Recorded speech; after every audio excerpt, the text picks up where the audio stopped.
YouTube বা Facebook খুললেই দেখতে পাচ্ছি ডেয়ারি মিল্ক আইসক্রিম, আর তার থেকে আমি বাদ যাই কী করে। Hello everyone, welcome my channel. আজকে আমি বানাচ্ছি ডেয়ারি মিল্ক আইসক্রিম। ফ্রিজ থেকে একটা ডেয়ারি মিল্ক চকলেট বার করলাম, বের করে কিছুক্ষণ রাখতে না রাখতেই দেখি কি গলে গেছে। তারপর সেটাকে আবার জানলার কাছে কিছুক্ষণ রেখে দিলাম। রেখে দেওয়ার পর দেখি পুরোটাই গলে গেছে। ভেবেছিলাম শুধুই খেয়ে নেব, কিন্তু চকলেট খাবো, একটু মুখে বাঁধবে না, সেটা কখনো হয়? সেই জন্য ডেয়ারি মিল্কের প্যাকেটটা একটা কাঁচি দিয়ে টুক করে কেটে নিলাম। কেটে নিয়ে দেখি ভেতরটা পুরো মেল্ট হয়ে গেছে। আর ওই রকম মেল্ট চকলেট খেতে কারই বা ভালো লাগে। সেই জন্য ভেবে নিলাম এইটা দিয়েই আজকে একটা আইসক্রিম বানানো যাক। পুকু খুব পছন্দ করবে, দারুণ টেস্ট হবে খেতে।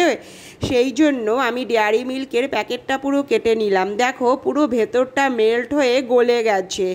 এবার আমি একটা গ্লাসে সামান্য একটু উষ্ণ গরম জল নিলাম। উষ্ণ গরম জল নিয়ে ওর মধ্যে 2 চামচ দিয়ে দিলাম আমি গুঁড়ো দুধ। আমল দুধ দিয়ে দিলাম 2 চামচ, দিয়ে ভালো করে নেড়ে ওটাকে গুলিয়ে নিলাম। গুলিয়ে নেওয়ার পর ফ্রিজে রাখা ছিল একটু কাজু বাদাম। সেই কাজু বাদামটাকে কুচি কুচি করে পিস করে নিলাম। একদম কুচি কুচি করে নিয়ে ওটাকে কেটে নিলাম। কেটে টুকরো করে পাশে রাখলাম। তারপর আমি যেই আমল দুধটা গুলিয়েছিলাম সেই আমল দুধটা গ্লাসে করে ডেয়ারি মিল্কের প্যাকেটের মধ্যে ঢেলে দিলাম। ঢেলে একটা আইসক্রিমের কাঠি দিয়ে ভালো করে ভেতরটাকে গুলিয়ে গুলিয়ে নিলাম। তারপরে দেখছি যে ভালো সুন্দর দুধের সঙ্গে চকলেটটা পুরো গুলে গেছে। এইভাবে গুলিয়ে নেওয়ার পর আমি যেই কাজু বাদামগুলোকে টুকরো করে কেটে রেখেছিলাম সেই কাজু বাদামগুলো ওপর দিয়ে দিলাম। সেটা কিন্তু ভীষণ দারুণ হয়েছিল। এটা আমি একটা কাপের মধ্যে রেখে একটু গুলিয়ে নিলাম।